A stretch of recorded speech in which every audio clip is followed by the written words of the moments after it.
Good morning, students. Welcome back again to Sri Narayana Vidyalaya Kanhan online class, subject EVS1 standard 5th.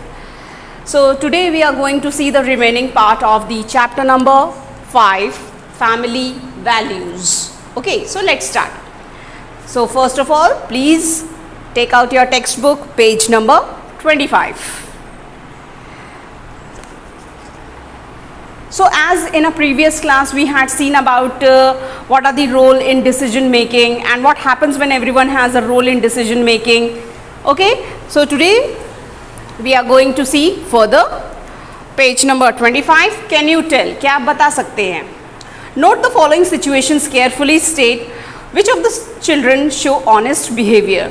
So here given the some sentences, यहाँ पर कुछ sentence दिए गए हैं और आपको बताना है अच्छे से रीड आउट करके कि यहाँ पर जो बच्चों का जो बिहेवियर है वो कैसा है, ऑनेस्ट बिहेवियर है, गुड है कि बैड है, वो आपको बताना है. ठीक है.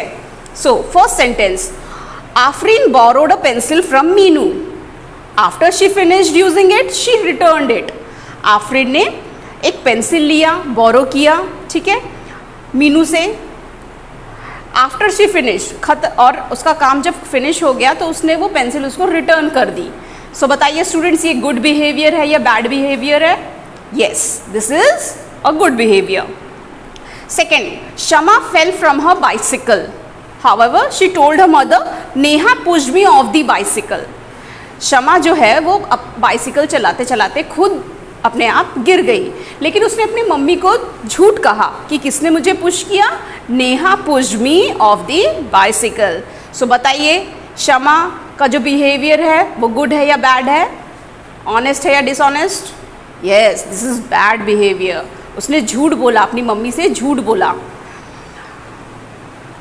Third, Mary took the bag she found in a rickshaw to a police station. Mary को एक बैग मिला जो कि उसको कहाँ मिला, वो बैग रिक्शा में मिला. ठीक है, ऐसे ही तो वो बैग को उसने क्या किया, वो सीधे पुलिस स्टेशन में ले जाके उसने दे दिया. So here this is a behaviour of what, good और बैड?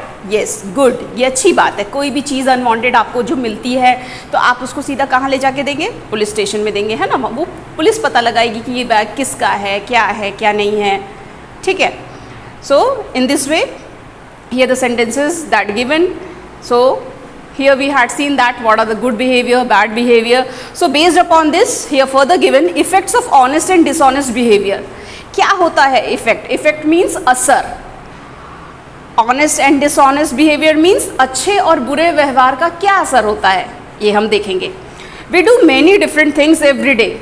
हम कई सारी चीज़ें दिन भर में कई सारी चीज़ें करते हैं. Sometimes we make mistakes, कभी कभी हमसे गलतियाँ भी होती है. When we realize that we have made a mistake, we should talk about it openly with our friends and family. और जब भी कभी हमसे मिस्टेक हो जाती है, हमें उस चीज़ का रियलाइजेशन हो जाता है कि हाँ हमसे गलती हुई है, तो हम घर जाके अपने फ्रेंड्स या फैमिली मेम्बर्स से डिस्कस करते हैं, बातें करते हैं. By doing this, we learn to be honest and find a way to correct our mistakes. और ऐसा करने से, अपने दोस्तों से, अपने घर में लोगों से बात करने से हमें क्या पता चलता है कि हाँ हमें उस गलती को कैसे सुधारना है. ठीक है, हमें रियलाइज़ होता है कि हाँ ये मिस्टेक को कैसे हमें डील करना है, सुधारना है, और तब जाके हम ऑनेस्ट बनते हैं. ठीक है. It is also necessary to be honest and sincere in our work. और ये भी ज़रूरी है कि हम अपने वर्क में भी सिंसियरिटी लाएँ, उसमें सिंसियर बने. We must try hard to keep the trust in any relationship and never cheat. हमें अपने हर रिलेशनशिप में भरोसा करना चाहिए, दूसरों का भरोसा तोड़ना नहीं चाहिए, चीट नहीं करना चाहिए. ठीक है. सो हमें ये बहुत ध्यान रखना है कि हमें अपने कोई भी रिलेशनशिप में, चाहे वो दोस्ती का हो, कोई भी हो, उसमें भरोसा, एक दूसरे का भरोसा नहीं तोड़ना चाहिए, चीट नहीं करना चाहिए. If we are honest we do not have to be afraid. अगर हम ऑनेस्ट हैं, अगर हम ईमानदार हैं, तो हमें किसी से डरने की ज़रूरत नहीं पड़ेगी. But if we are dishonest, लेकिन अगर हम ईमानदार नहीं हैं तो हमारे मन में कहीं ना कहीं हमेशा एक डर बना रहेगा. ठीक है. We lose our self confidence. और इस तरीके से while having a dishonest, if you are dishonest, so you will lose your self confidence. आप अपना self confidence खो दोगे dishonest होने की वजह से. We must be honest at home as well as in public.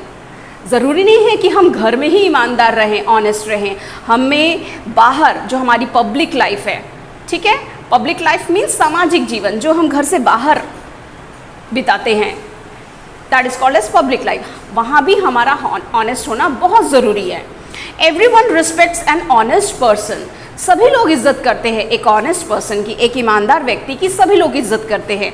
Honesty is our strength. और इस तरीके से ऑनेस्टी जो है हमारी क्या बन जाती है? स्ट्रेंथ, ताकत. Okay, so you should be honest in your life. Now, honesty in public life. If we are honest in our public life, we will get better public services and facilities. So, जैसा कि मैंने बताया, हम घर के बाहर जो life बिताते हैं, जीते हैं, उसे पब्लिक लाइफ कहा जाता है. जैसे कि स्कूल या ऑफिस में हम काम कर रहे हैं, जहाँ भी, तो that is public life. So it is very important that we should be honest in public life also. अगर हम ऐसा रहेंगे, अगर हम ऑनेस्ट रहेंगे, तो हमें बेटर पब्लिक सर्विसेज मिलेगी, फैसिलिटीज़ मिलेगी.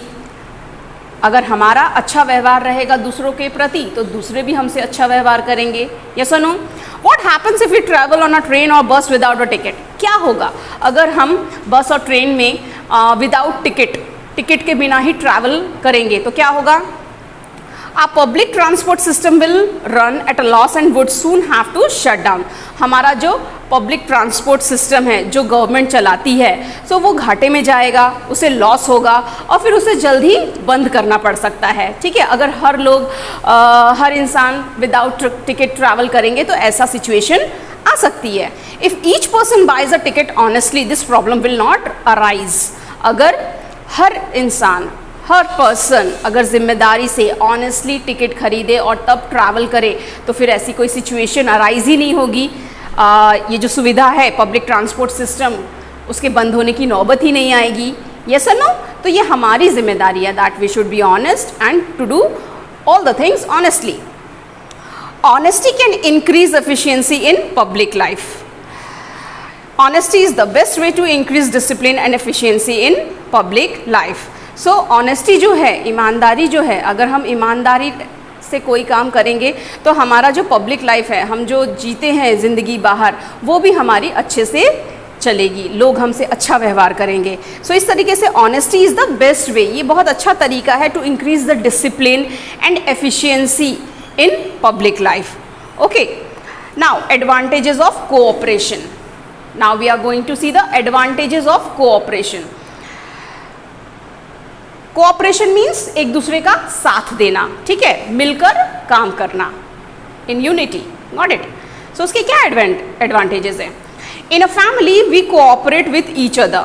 हम अपनी फैमिली में एक दूसरे से कोऑपरेट करते हैं. यस और no?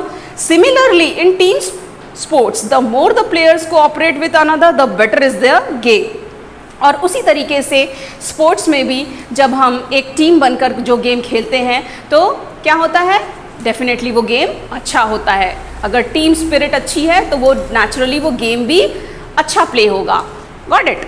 Instead of keeping the feeling of cooperation restricted to sports, we should bring it into public life as well.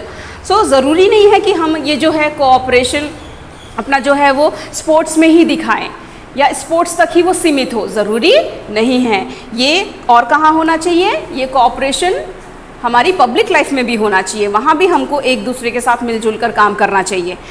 Everyone needs cooperation in public life. हर किसी को ज़रूरत है कोऑपरेशन की पब्लिक लाइफ में, सामाजिक जीवन में. We too need the help of others. हमें भी दूसरों की ज़रूरत बाहर पड़ती है और पड़ सकती है. Fairs, rallies and other such gatherings can only be arranged successfully if we cooperate with another. So ये जो events होते हैं, functions होते हैं, rallies होती हैं, so इन सभी में ये जो गैदरिंग्स होते हैं, इन सब में भी कोऑपरेशन की ज़रूरत पड़ती है, तभी ये अच्छे से अरेंज हो पाते हैं. Got it? So everyone should be cooperate to one another. Got it? Now what's the solution? आपको यहाँ बताना है. First, we meet a boy who has lost his way. एक बच्चा जो है वो अपना रास्ता भूल गया है, घर का रास्ता भूल गया है. Second, while on a trip we realized that our friends has forgotten her tiffin at home. Trip पर जाते वक्त हमें रियलाइज़ होता है कि हमारे एक फ्रेंड ने टिफ़िन लाना भूल गया है, तो हमें क्या करना चाहिए. Third, some people are stuck in the lift of a building. कुछ पीपल्स जो हैं वो बिल्डिंग की जो लिफ्ट है उसमें स्टक हो गए हैं, यानी फंस गए हैं, तो क्या करना चाहिए. What's the solution.